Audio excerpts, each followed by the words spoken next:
دیکھیے سر، first of all ان پاکستان ہم لوگ یہ سنتے ہیں کہ جو رزق ہوتا ہے وہ عورت کی وجہ سے ہوتا ہے اور اولاد ہسبینڈ کی وجہ سے ہوتی ہے، مطلب یہ کلاسیفائی کیا ہوا ہے. تو مائی ہسبینڈ سیز کہ جب سے ہمارا نکاح ہوا ہے تو میرا تو سیلری میں کوئی ریز نہیں لگا، یا اگر ان کی تھوڑی سی اماؤنٹ 30,000 ریز لگا تھا تو ہی says you can take half of it, باقی میں طے کروں گا کہ کس کا کیا حصہ بنتا ہے and things like that formal. کیوں میرا یہ ایشو کیوں ہوتا ہے؟ کیونکہ وہ میری بیسک نیڈس پہ خرچ نہیں کرتے لیکن اپنی مدر کی نیڈس پہ کھلے ہاتھ سے خرچ کرتے ہیں. مائی سیکنڈ کوشچن از کہ یہ جو کریڈٹ کارڈس ہیں اور بینک کے تھرو انسٹالمنٹس پہ کارز لینا ہے، تو میرا ان سے اختلاف تھا کہ آپ سود کے مد میں آ جاتے ہو تو کائنڈلی آپ اس سے باز رہو. تو کیا میں اس اپنے موقف پہ ٹھیک ہوں یا نہیں؟ اینڈ تھرڈ از اباؤٹ پردہ.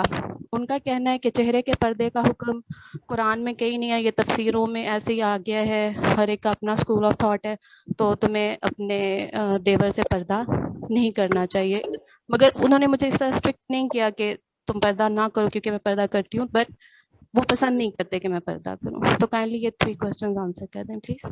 جزاک اللہ. پاکستان میں نا تو آپ پہلا سوال تو میں سب سے اینڈ میں لوں گا کیونکہ وہ بہت اس میں بہت کھچڑی بنی ہوئی ہے، ٹھیک ہے، وہ میں لیتا ہوں. سب سے پہلا سوال دوبارہ سے پوچھے گا جو آپ نے، رزق لڑکی سے لے کے آتی ہے اور اولاد لڑکا لے کے آتا ہے. مطلب اس سے زیادہ کوئی ہندو ہو سکتا ہے جو ایسی باتیں سوچتا ہو؟ ایگزیکٹلی. اینڈ ایون وہ میں نے بڑے اولاد بڑے کے ہندوؤں لیے کو بھی، دیکھا ہے، وہ بھی تھوڑا باز آ گئے ہیں. یہ اسلام کے ایون نام پہ سر تو نہ ڈالے نا، ٹھیک ہے. ایون سر انہوں نے اولاد کے لیے بھی کیا ہوا ہے کہ مجھے کوشش نہیں کرنی ہے جب تک کہ میں اپنے بھائی کی شادی نہ کر لوں یا اپنی دوسری ذمہ داریاں پورے، اس پہ بھی وہ آپ کا پابندی ایک لگی ہے. نجی معاملہ ہے، میں اس پہ. نہیں مطلب اسلام پہ لے جاتے ہیں کہ ہاں جب تک اب میں اسلام پہ یہ باری آئے گی نا تو پھر ہاں بات جی. سنیں. میں مفتی نہیں ہوں، تو آپ نے جو 2 سوال پوچھے ہیں فتوے کے ہیں، مگر اس میں کوئی زیادہ مجھے مفتی ہونے کی ضرورت نہیں ہے. یہ جو لیز اور کار فائنینس اور آل دیٹ اسٹف ہے، یہ اس کے خلاف تو لڑائی کریں گے آپ، چاہے جو مرضی ہو جائے. اس کے اوپر چانس نہ لے لیجیے گا. شادی پہ بے شک چانس لے لیں، سود پہ چانس نہ لے لینا. شادی پھر شوہر سے جنگ، اس کے خاندان سے جنگ ہے. سود اللہ اس کے رسول سے جنگ ہے، ٹھیک ہے، اس پہ نہ چانس لے لینا. ٹھیک ہے. اینڈ اباؤٹ پردہ چاہے سر. 100 شوہر مارنے پڑ جائیں، مطلب شادیاں توڑنی پڑ جائیں، سود پہ چانس نہ لے لینا، ٹھیک ہے. رہی بات مگر پڑھیں خود، میری بات نہ مانیں، خود پڑھیں کہ کیا فتوے آئے ہیں، کس وجہ سے انہوں نے کہاں پہ الاؤنس رکھی ہوئی ہے، خود پڑھیں. سر میں خود نے پڑھ کے انہیں میں نے سارا بس تو ریفر کیا آپ تھا. اگر آپ کا شرح صدر ہے کہ سود کے اوپر آ رہا ہے وہ بندہ، تو وہ اللہ کے خلاف بندوق اٹھا لی اس نے، اور آپ اس کی منقوہہ بیٹھی ہوئی ہیں، تو مسئلہ ہے نا پھر تو یہ ایک معاملہ بہت کرٹیکل ہے. سود پہ تو کوئی چانس ہی نہیں ہے. سوری، میں اس بارے میں بحث نہیں کر رہا. آپ نے تیسرا کیا ٹھیک ہے پوچھا سر. تھا؟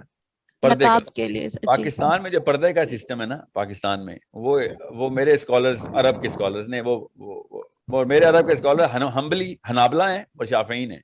انہوں نے بھی یہ بات کلیئرلی بتائی ہوئی ہے کہ دیور سے وہ والا پردہ نہیں ہے کہ جو حنیفہ نے پردہ دیور سے بھی.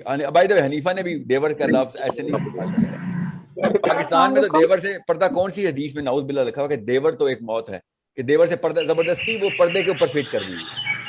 آپ غور سے سمجھیں اس بات کو کہ میں پردے کا، میں مفتی نہیں ہوں تو اس لیے میں فتویٰ نہیں دے رہا چہرے کا پردہ ہے یا نہیں ہے. وہ تو مفتیوں سے پوچھیں آپ، جس مفتی سے باقی کے سارے فتوے لے رہے ہیں یہ بھی اسی سے لیں گے. خالی مرضی کی چیز میرے سے نہ لیں.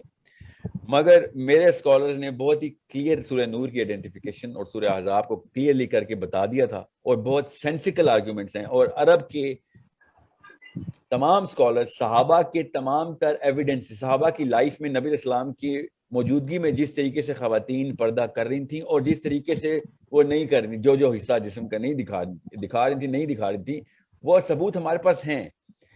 اب اس کی احتیاط یا احتیاطی تدابیر میں نیچے پاکستان میں کیا انفورسمنٹ ہے وہ یہ لوگ ہی جانیں. میں اسلام میں نہیں ڈالنے دیتا ان باتوں کو، ایٹ لیسٹ اپنے دائرہ اختیار کی تمام تر خواتین کو، کہ وہ والی چیز زبردستی نہ کر دینا. بہت ضروری کوشچن ہے میرا ایک. ٹھیک ہے. سر تو آپ کی نظر میں پردہ ہے یا نہیں ہے چہرے کا؟ میری نظر میں دیور سے پردے کا چہرہ نہیں ہے. جی اوکے سر، جزاک سر اللہ. میں میری کوشچن نظر میں، مگر میں مفتی نہیں ہوں سر، میں مفتی نہیں ہوں. السلام علیکم سر. میرے بہت اساتذہ ہے، نے پلیز مجھے میرا کنونس کوشچن لے کیا اس لوں. بات کا. تو دیور آپ موت السلام علیکم کا کیا سر. مطلب ہے سر؟ السلام علیکم سر، پلیز آپ میرا خلوت کوشچن. میں دیور کے ساتھ حدیث ہے کہ دیور موت ہے.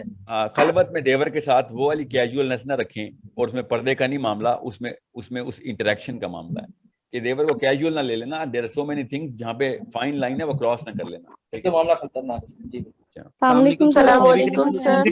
اس حدیث میں بھی وہ خلوت کا ہی کانٹیکسٹ ہے، ٹھیک ہے. جب دیور موت ہے نا، وہ خلوت کے کانٹیکسٹ کے اندر یہ حدیث ہے. تو سر وہ دوسری اندر فرسٹ کوشچن تھا، پلیز اس کو بھی ایڈریس کر دیں. عورت کے اندر قسمت سے رزق آتا ہے اور ہاں جی میں ادھر ہی آ رہا ہوں. سب سے پہلے تو یہ میں بتا دوں کہ رزق جو ہے نا، وہ پیدائش کے وقت لکھا جاتا ہے، شادی کے وقت نہیں، ٹھیک ہے. یہ یاد رکھیے گا. تو یہ تو ہمیں پتہ ہے کہ پیدائش کے وقت لکھا جاتا ہے نا، ٹھیک ہے. تو شادی جس کے ساتھ بھی ہونی ہے وہ تو پیدائش کے وقت لکھ کے لائی ہوئی ہے. نہیں ہونی تو اس کا رزق بھی، جو کنوائی لڑکیاں وہ کیا رزق، مطلب آپ کے خیال سے اگر لڑکی، ان کے خیال سے کہ اگر لڑکی رزق لاتی ہے تو پھر تو خواتین independent of their fathers and mothers and brothers and husbands, اللہ تعالیٰ کے ہاں ان کے رزق کے انتظامات الگ سے ہونے چاہیے تھے. اس طرح تو نہیں ہے معاملہ. اللہ تعالیٰ نے جو بھی رزق جس کے لیے بھی لکھا ہوا ہے وہ جہاں پہ بھی وہ ہوگی وہ پہنچ جائے گا. نبی اسلام نے اس لیے نکاح کے لیے، ایک بندے نے، صحابی نے نبی اسلام سے رزق کی قلت کی بات کی تو نبی اسلام نے نکاح کا حکم دیا. پھر دوبارہ آئے وہ کہ میرا رزق کبھی نہیں بڑھا، نبی اسلام نے پھر کہا ایک اور نکاح کر لے. ٹھیک ہے. یہ it's a very mathematical sense, جو کہ بڑی آسان سی بات ہے. زیادہ لوگ ہوں گے، اللہ تعالیٰ نے رزق تو ہر ایک کا اپنا انتظام کیا ہوا ہے پیدائش کے وقت ہی. زیادہ لوگ ایک ہی بلڈنگ میں آ جائیں گے، گھر میں آئیں گے تو وہ اپنا رزق بھی ساتھ ہی لے کے آئیں گے. ٹھیک ہے. سو ادھر سے نا انہوں نے اسلام میں ایک نقب لگائی ہے کہ رزق تو لڑکی لے کے آتی ہے، تو میرے اگر پیسے نہیں بڑھے تو مطلب نعوذ باللہ، مطلب اس کا کہنے کا مطلب یہ نکلتا ہے اور نس میں بیٹھتی ہے نفسیات کے کہ تمہاری وجہ سے رزق کم ہو گیا. ظاہر ہے خرچہ تو ہوتا ہے نا، میاں بیوی ایک دوسرے پہ خرچہ تو کرتے ہیں نا. تو دس از اے بگ پرابلم. یہ ہندوؤں سے لی گئی ہے. پلیز میرا کوشچن لے لیں. سر اس کا مطلب صرف پیسہ تو نہیں ہے. سیریس کوشچن ہے سر میرا، پلیز. میں پیسے کی بات اس لیے کر رہا ہوں کیونکہ سوال میں انہوں نے پیسہ ڈال دیا. مجھے تو پتا ہے رزق اور بھی بڑا کچھ ہے. ایکچولی سب سے بڑا رزق تو اس آدمی کا وہ بیوی خود ہے جو آ گئی اسے گھر پہ. ٹھیک ہے. السلام علیکم سر، پلیز میرا کوشچن لے لیں. کیا ایک غیر ارسپانسبل ہسبینڈ کو احساس دلایا جا سکتا ہے؟ اگر ہاں تو کیسے؟ رسپانسبل بیوی کو احساس دلانا ہے اسی طریقے سے رسپانسبل، بلکہ زیادہ احساس دلائیں گے ایک غیر ارسپانسبل ہسبینڈ کو، کیونکہ اس پہ ذمہ داریاں زیادہ ہیں. عورت پہ وہ ذمہ داریاں بیوی نہیں ہے. کیسے؟ جیسے کیسے اس کو احساس دلایا جائے وہ ارسپانسبل ہے؟ اس کی لسٹ میں بہت اینڈ پر ہیں بیوی بچے، باقی اس کو سب پتا ہے. میں آتا ہوں اس کے اوپر، ہی میرا پارٹ آف دا سیشن ہے. ٹھیک ہے. اور سر دوسرا یہ کہ اگر ایموشنلی ڈسکنیکٹ ہے وہ اپنی بیوی کے ساتھ، تو اسے کیسے، مطلب اس کے لیے ہمارا پلان آف ایکشن کیا ہوگا اگر وہ ایموشنلی ڈسکنیکٹ ہے؟ وہ میں بتاتا ہوں. ایموشنل ڈسکنیکشن کی پیچھے کاز ہوتی ہے، وہ میں آپ کو بتاتا ہوں ابھی.